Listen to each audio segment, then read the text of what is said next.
Mockholtz, and you are listening to Looking Up with Don.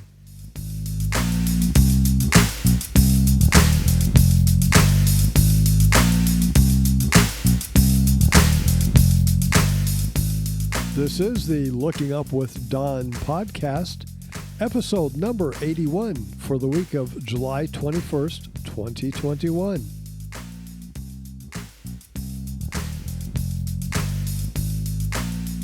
The related website for this podcast is donmachholtz.com. That is spelled DONMACHHOLZ.com, 2 H's. What's up in the sky this week? As our week begins on Wednesday, July 21st, the moon is big and bright in our evening sky in the southern hemisphere, which is where it likes to go in the summer. By the end of our week, Tuesday, July 27th, the moon will be past full phase and about 85% full in the morning sky. By next Tuesday, the moon will be rising about an hour after the end of evening astronomical twilight. Over the next week, the moon reaches full phase. That's on Friday, July 24th, at 0236 Universal Time, which for some of you is late in the evening on Thursday, July 23rd. At that time, the moon will be south of Saturn.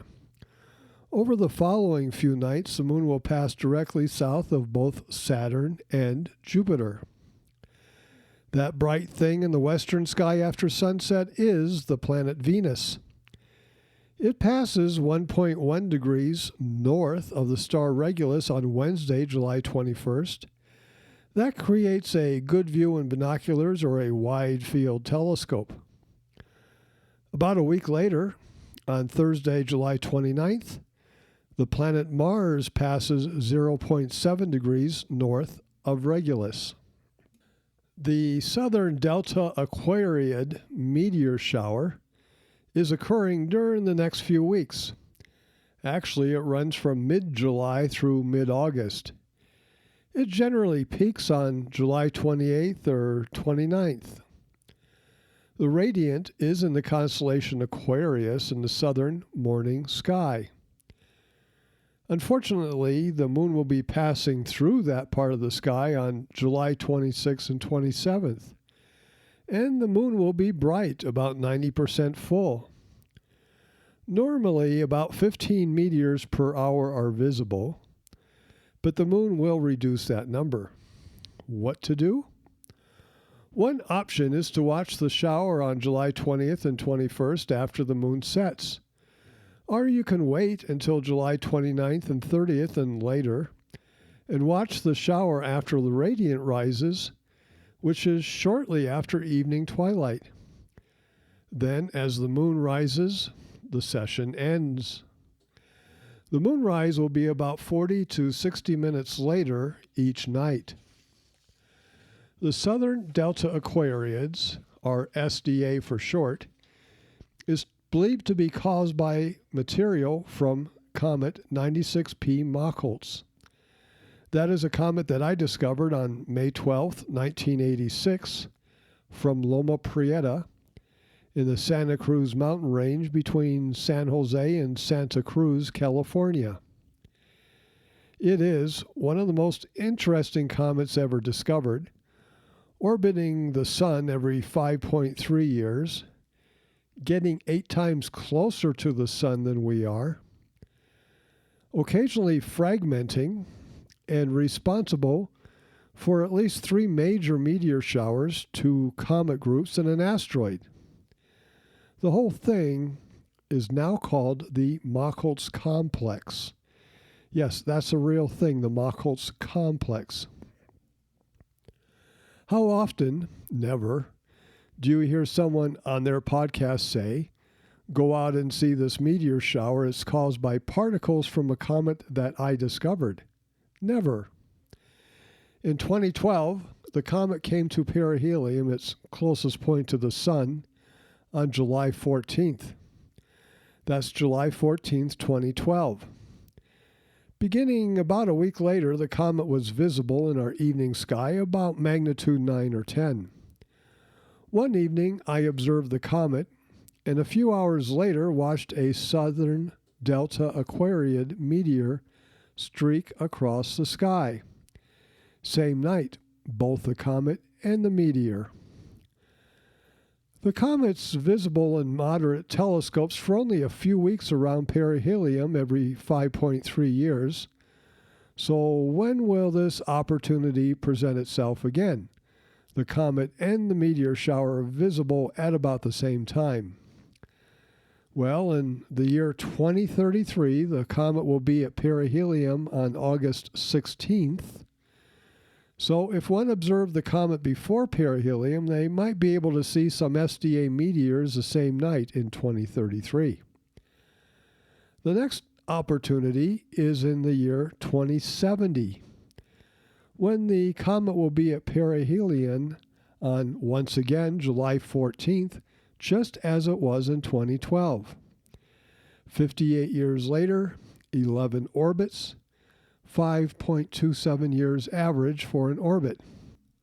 So in 2070, 49 years from now, one would be able to see the comet and the resultant meteors on the same night. I'll talk about it on the podcast in 2070. That would be podcast episode about 2530. Wait for it. Will you be able to see the International Space Station this week, which for our purposes begins on Wednesday, July 21st through Tuesday, July 27th? This week, we have 5 zones. All you need to know is your latitude. North of 63 degrees north latitude, you will not see the International Space Station at all this week. From 32 to 63 degrees north, and that's many of you, you will see it in your evening sky for at least part of the week. And many of you will also be able to see it in your morning sky. On some nights, you might be able to see it 3 times. From 22 degrees south to 32 degrees north, you won't see it at all this week. Further south, from 36 to 22 degrees south, the ISS will be in your morning sky for at least part of the week. South of 36 degrees south, all the way down to 55 degrees south, the tip of South America, the ISS will be in your morning sky all week, sometimes twice per night.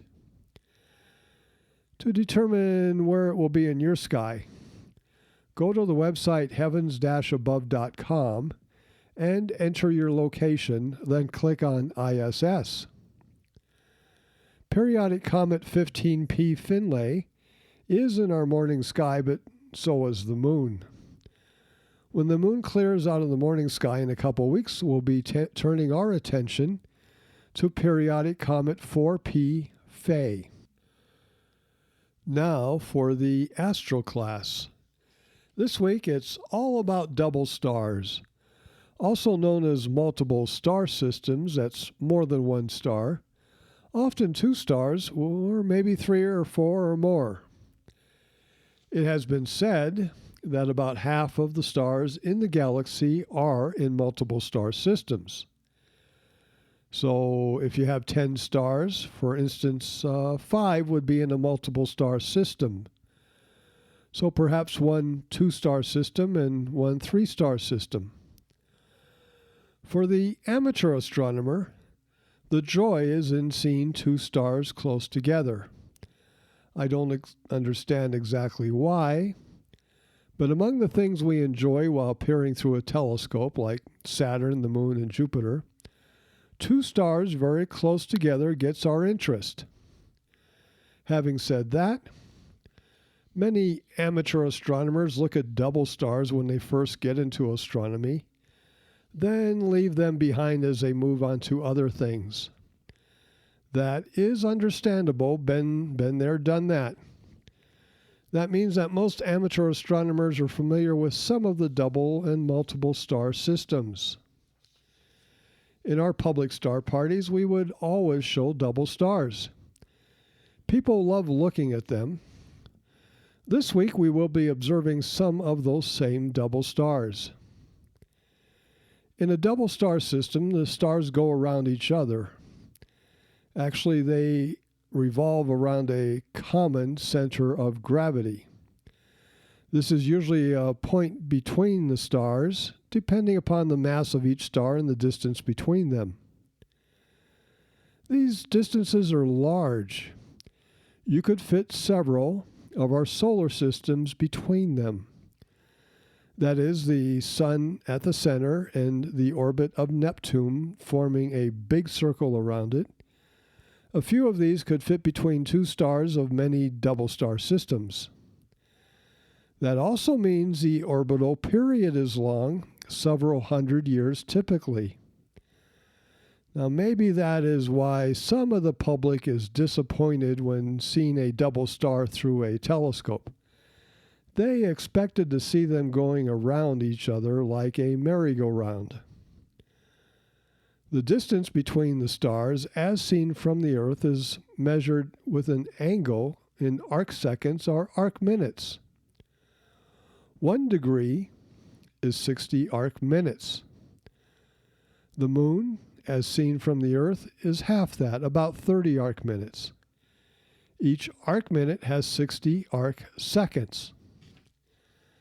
Now for a little math. A popular formula for the resolving power of a telescope is called the Dawes limit, D-A-W-E-S limit. It follows the principle that the larger the aperture, the telescope mirror or lens, the better the resolution, the better it is at separating a double star into its two components.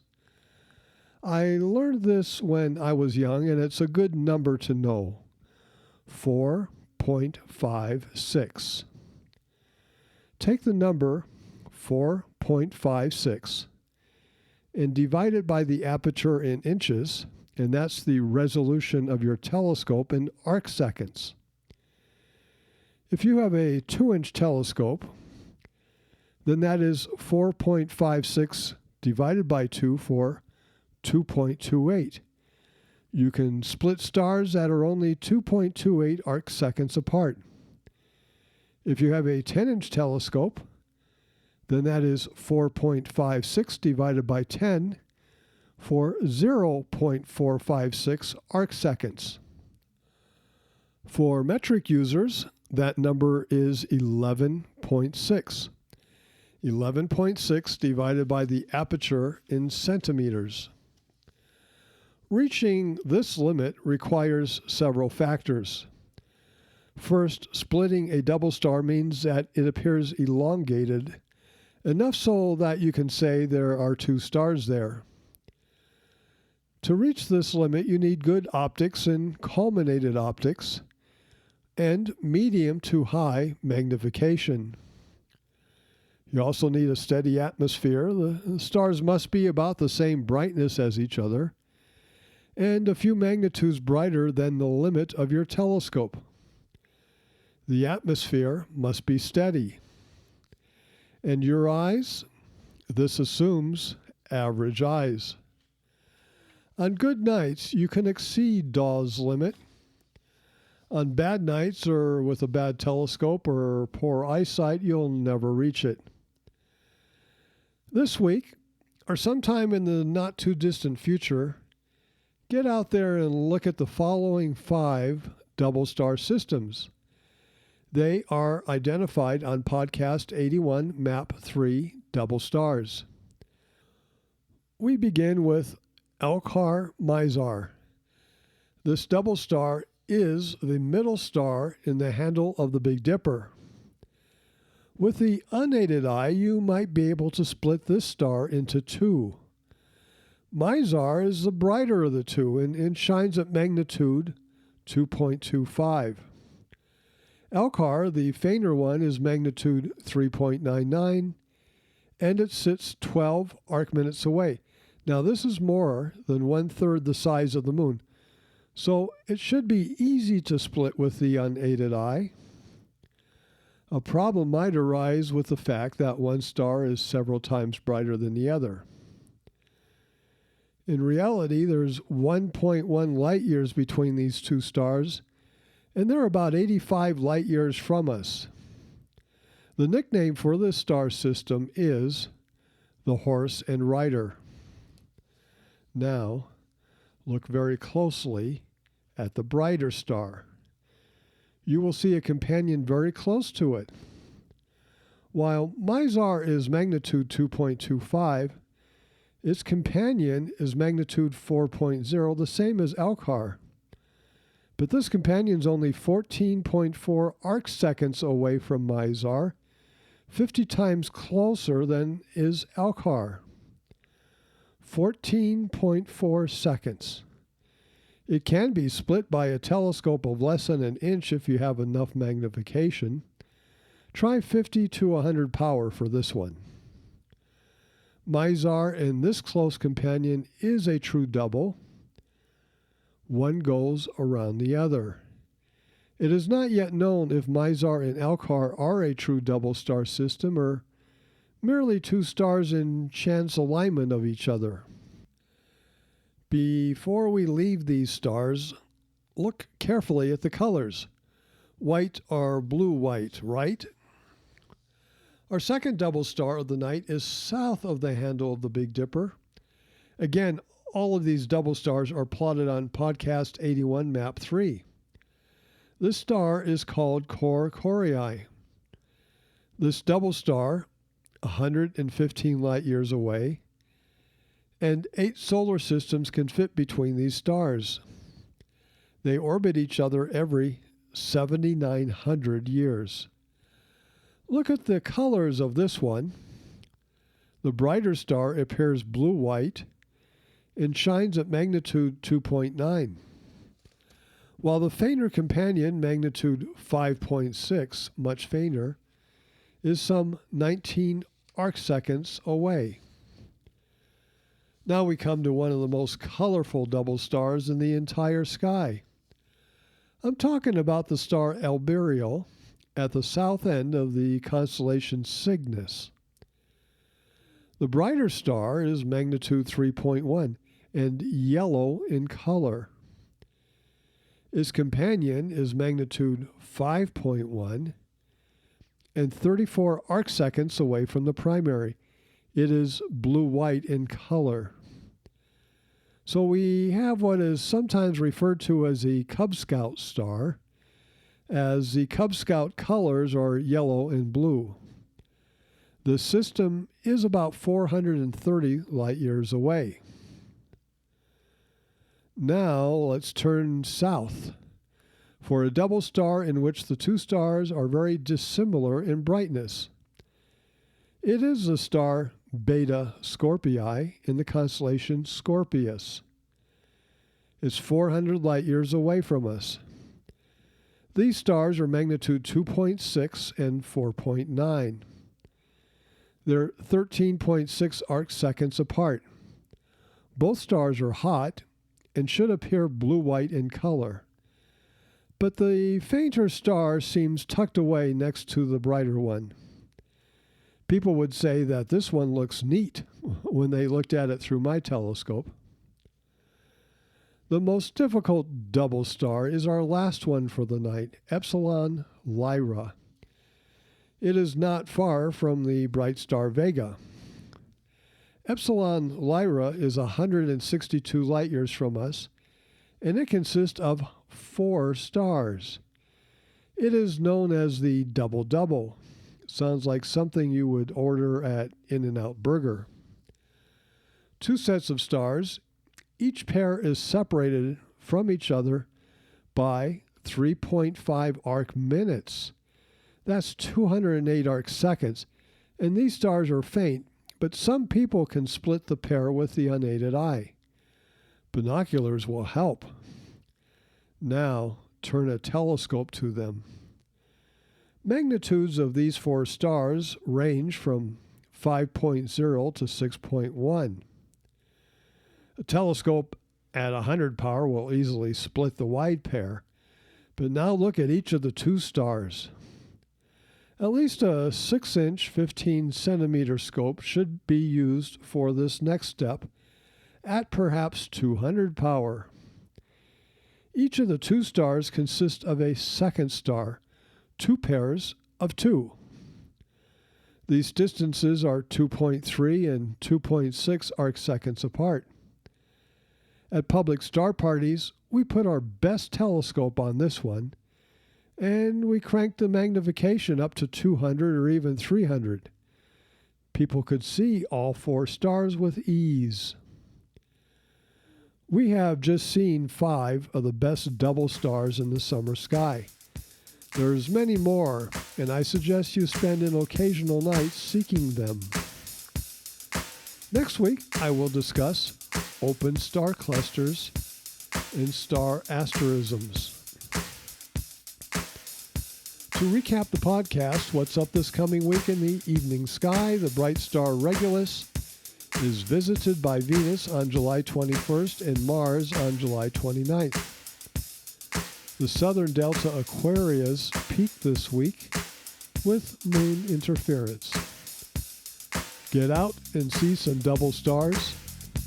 And before you put your telescope away, take a look at Jupiter and Saturn. You have been listening to Looking Up with Don, podcast episode number 81 for July 21st, 2021. I'm Don Mockholtz. Once again, the related website for this podcast is donmockholtz.com.